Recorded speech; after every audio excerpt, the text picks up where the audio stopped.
거부감이라든가 거부감이라기보다는 그 궁금증을 해결하면서 구원을 받았거든요. 제가 원래 초등학교 3학년 때 교포교회 여령 성경학교를 나가서 패션 오브 크라이스트라는 영화를 봤어요. 그 영화에서 한 사람이 십자가에 달려서 죽는데 왜 죽지? 왜 저기 있지? 내 생각만 있지 그거에 대해서는 깊은 생각을 안 해봤는데 제가 그 초등학교 4학년 때부터 저희 모임 백동교회를 나가고 그 백동교회에서 복음을 들으면서 이거에 대한 그런 궁금증에 대한 해결과 또한 십자가의 참 그 믿음에 대해서 예수님의 사역에 대한 깨달음으로 그렇게 구원을 받게 되었고 저는 2010년 12월 19일에 침례를 받았어요. 중학교 1학년이 끝나가는 그런 시기에 침례를 받았는데 남들이 볼 때는 굉장히 빠른 시기에 그것도 어린 나이에 침례를 받은 거라고 저는 생각을 해요. 근데 그때 상황이 교회 상황이 너무 좋지 않았기 때문에 그래서 저는 침례에 대한 의미는 알고 있었지만 그렇게 깊이 생각하지 않은 상태에서 침례를 받았다고 생각을 하거든요. 그래도 그렇게 침례를 받고 제가 형제로 영접되었을 때 백동교회에 있던 형제의 수는 4명이었어요. 4명. 그래서 그것도 저랑 형을 포함해서 4명이었고 두 분은 장로 형제님 한 분과 저희 아빠 그렇게 그 어른 형제님들은 저렇게 두 분이 계셨어요. 그래서 침례를 받고 다음 주에는 예배를 떡과전에 참여하되 정말 마음이 막 벅차오르고 그랬는데 그 예배가 끝난 뒤에 장로님들이 오셔서 다음 주부터 감사에 한번 참여해보면 어떻겠냐 말씀하시는데 물론 저희 형은 저보다 더 일찍 침례를 받았고 더 빨리 감사에 참여했기 때문에 저도 당연히 해야 되는 것이라고 생각을 했고 그 감사함으로 참여하겠다고 말했는데 그때부터 어느 순간부터였는지 예배 시간에 드리던 감사가 참 진정으로 우러나오는 감사가 아니라 이거는 우리 교회 형제가 없으니까 내가 안 하면 또 내가 해야 될 수밖에 없는 의무성을 띠고 이런 뭔가 내가 해야 된다. 그리고 또 이거는 당연히 물론 형제라면 감사에 참여하는 게 당연하지만 내가 안 하면은 예배 시간이 너무 짧아진다 뭐 이런 생각으로 또 아빠 눈치도 많이 봤고 장로 형제의 눈치도 엄청 봤어요 제가.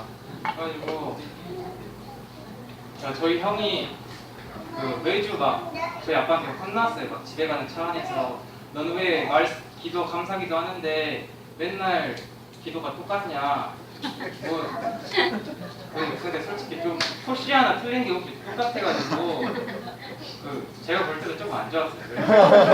난 저렇게 안 해야지 라는 생각하고 이게 그렇게 감사기도를 이렇게 매주 참여를 하게 되었습니다. 근데 저희가 그렇게 중학생 때는 그렇게 그리스도인으로서 이렇게 의를 행하고 또 내 하나님의 자녀다, 하나님 그리스도인이다 라면서 복음을 전했던 것도 아니고 그냥 친구들하고 어울리면서 그렇게 살았거든요. 그렇게 말씀도 제가 좀 생각을 해보니까 일주일에 4번 정도 말씀을 핀 것 같아요. 수요일하고 일요일 그때 말씀 시간 때 피고 저희 집에서는 일주일에 2번씩 성경 공부를 했거든요. 그때 성경 공부할 때 2번 피고 이렇게 4번 피면서 말씀도 잘 안 읽고 기도도 잘 안 했던 생각이 나요. 그런 제가 무슨 준비를 해서 예배 때 감사를 드리겠고 또 예배 시간을 얼마나 더 준비해 갈 수 있었을까. 참 그때를 생각하면은 굉장히 좀 부끄럽지만 예배 시간에 준비된 자세와 준비된 마음으로 참여해야 됐었는데 그냥 의무성을 가지고 그냥 해야 된다라는 또 주님께 더 감사하기보다는 의무성을 가지고 예배를 참여했던 기억이 많이 나요. 그래서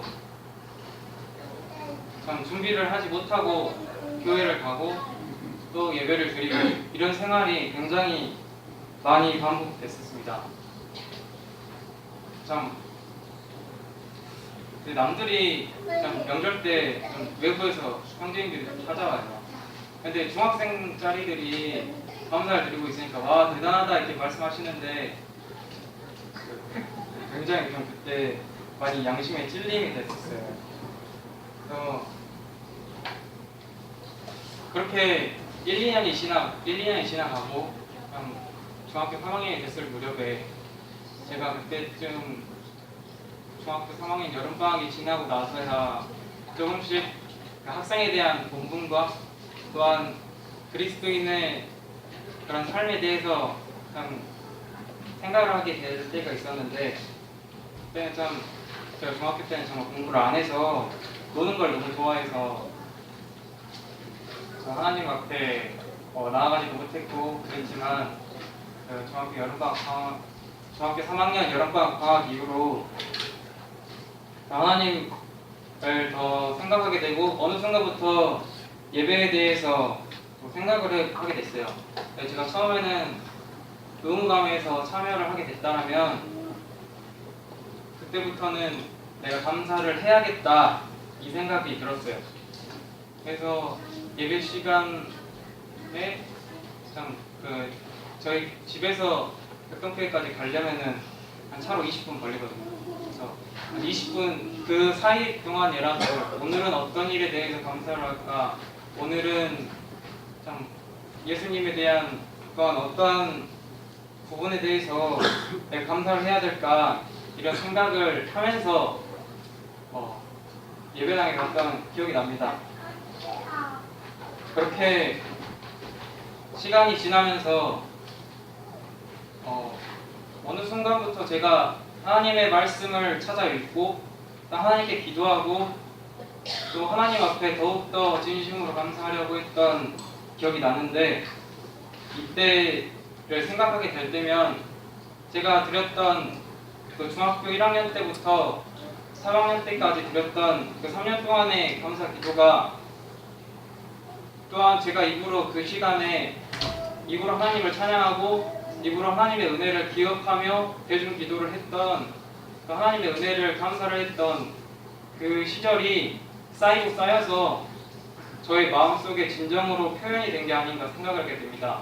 그 감사를 제가 해야겠다는 생각을 한 것도 그 감사를 통해서 제가 제 영혼이 소생이 됐다는 것을 느꼈기 때문입니다. 시편 23편 3절에 내 영혼을 소생시키시고 자기 일을 위하여 의의 길로 인도하시는도다 이 말씀을 읽었을 때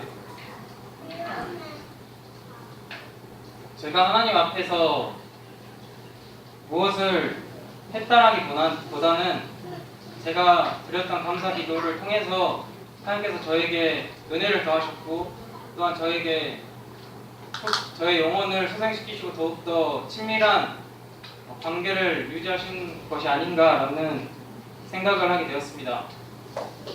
하나님과 교제를 하기 위해서 또한 제일 첫 번째 되는 것이 예배라고 저는 생각을 합니다.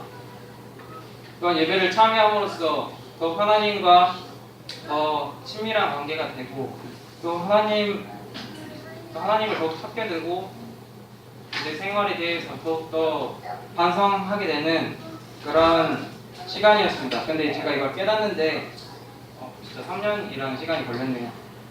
근데 제가 이것을 깨달을 수 있었던 것은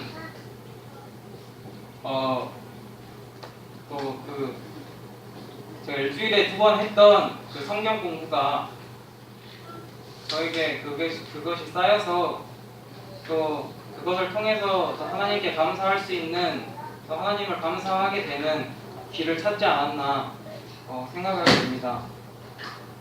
근데 제가 이것을 제 영혼을 또 예배의 감사와 또한 그 기도로서 제 영혼을 소생시키신다는 것을 깨닫는데 3년이 걸렸지만 또 그 후에 그렇게 하나님 앞에 영적이고 거룩한 삶을 살지는 못했어요. 사실은 그리스도인의 거룩한 삶이 저한테는 세상 사람들에 대한 선한 간증이라고만 생각이 됐어요.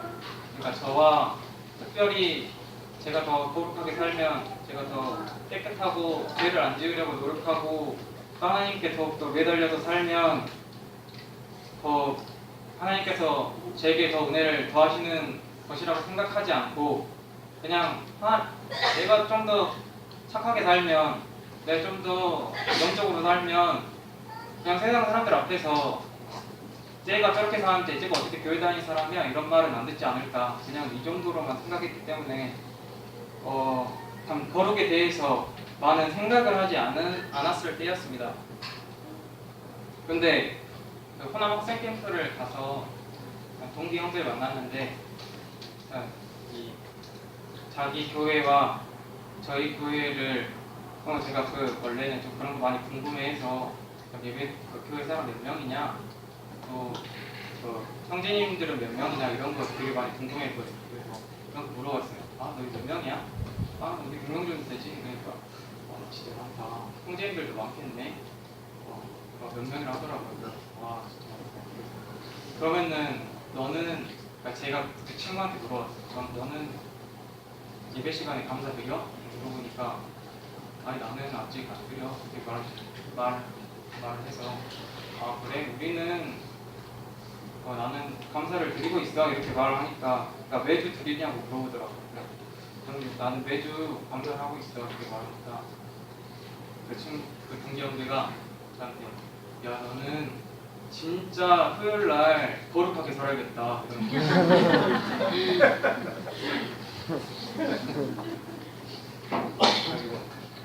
사실 그때는 거룩하게 살아야 굉장히 그때 그 소리 듣고 이게 막 송곳으로 탁 찌르더라고요. 그래가지고 그쪽에 대해서는 많이 생각을 안 해봤다. 그러면서 이렇게 말하면서 그냥 얼버무렸어요. 그냥 사실 제가 굉장히 부끄러워가지고. 근데 그때부터 제가 그 거룩한 삶에 대해서 조금씩 생각해 보았습니다. 베드로전서 1장 15절 16절 말씀 읽고 가겠습니다.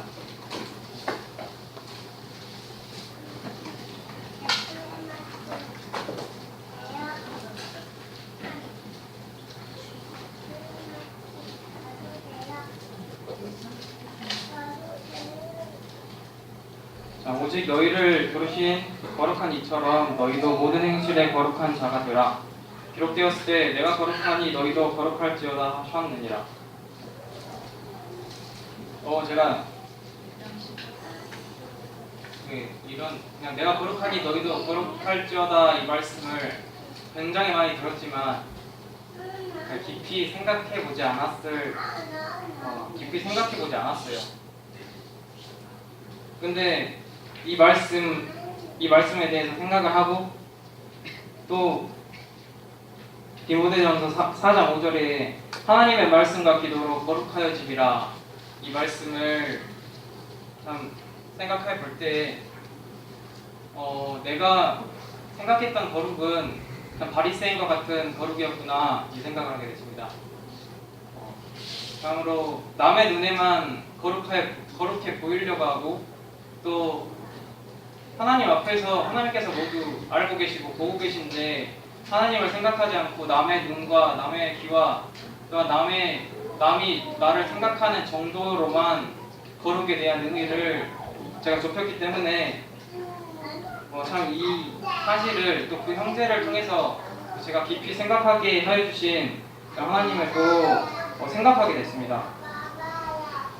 또한 제가 그때부터 또 하나님 앞에 더 나아가려고 또 하나님의 말씀과 또한 기도로서 거룩해진다는 것을 생각했을 때 제가 고등학교 1학년 겨울방학 때 하나님 그때 방학 때는 공부를 했어야 됐었는데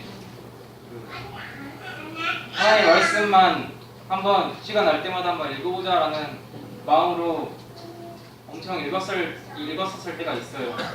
그때 그 한 학기가 겨울방학을 지나고 그 한 학기가 하나님 앞에서 굉장히 제 입으로 거룩하다고 말하기는 좀 그렇지만 좀 제가 살았던 삶 중에 가장 죄를 짓지 않았던 삶을 살았다고 저는 생각을 하거든요. 그것이 하나님의 말씀을 읽고 기도를 하고 또 제가 맨날 기도를 했던 게 제가 원래 좀 입이 거칠어가지고 욕을 좀 했거든요. 그래서 입을 단속해달라고 입에 파수꾼을 세워주시라고 주님께 맨날 기도하고 또 친구들에게 더 많이 배려하고 또 친구들에게 더 많이 이해하고 용서할 수 있는 사람이 될 수 있도록 기도하고 또 주님과 닮아가는 삶을 살게 해달라고 항상 기도를 했었습니다. 참 그 기도가 제가 고등학교 3년을 다니면서 제가 지금 생각해봐도 진짜 사람이 참 착하게 살았구나 이 생각이 들어요. 제 입으로 정말 많이 부끄럽지만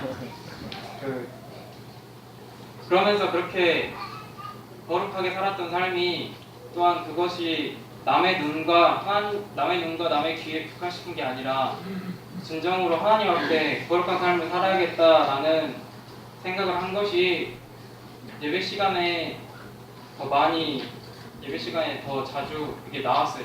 그런 자세가 더 나오고 항상 깨어 있으려고 노력한 그때가 제가 구원을 받고 한 5년 됐을 쯤에 깨달은 거네요. 그래서 제가 제 간증을 부탁받았을 때 사실 엄청 좀 팔 빠진 거 얘기할까? 이거 얘기할까? 저거 얘기할까?